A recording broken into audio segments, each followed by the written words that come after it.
माँ दुर्गा की नव शक्ति का दूसरा स्वरूप ब्रह्मचारिणी का है।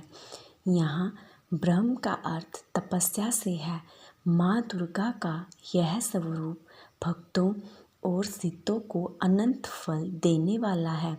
इनकी उपासना से तप, त्याग, वैराग्य, सदाचार और संयम की वृद्धि होती है। आइए माँ ब्रह्मचारिणी की कथा पढ़ते हैं। ब्रह्मचारिणी तप की चारिणी यानी तप का आचरण करने वाली देवी का यह रूप ज्योतिर्मय और अत्यंत भव्य है।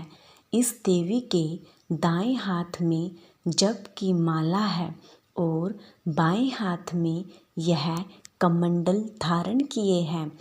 पूर्व जन्म में इस देवी ने हिमालय के घर पुत्री के रूप में जन्म लिया था और नारद जी के उपदेश से भगवान शंकर को पति रूप में प्राप्त करने के लिए घोर तपस्या की थी।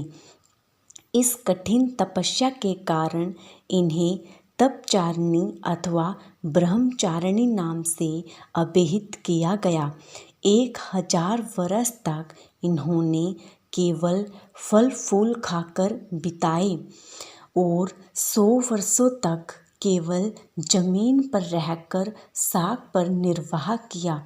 कुछ दिनों तक कठिन उपवास रखे और खुले आकाश के नीचे वर्षा और धूप के घोर कष्ट सहे।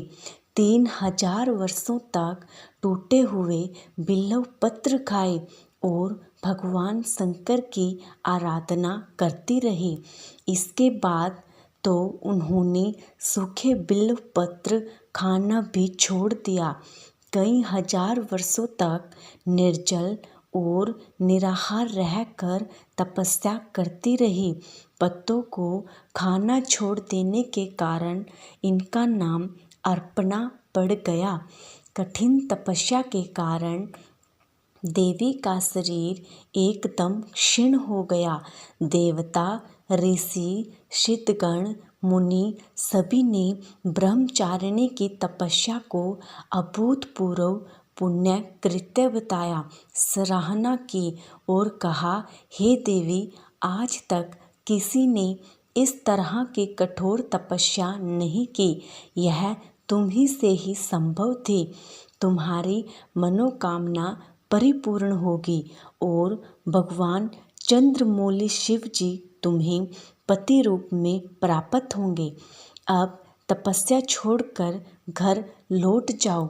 जल्द ही तुम्हारे पिता तुम्हें बुलाने आ रहे हैं। इस देवी की कथा का सार यह है कि जीवन के कठिन संघर्षों में भी मन विचलित नहीं होना चाहिए। माँ ब्रह्मचारिणी देवी की कृपा से सर्व सिद्धि प्राप्त होती है। दुर्गा पूजा के दूसरे दिन इसी देवी के इसी स्वरूप की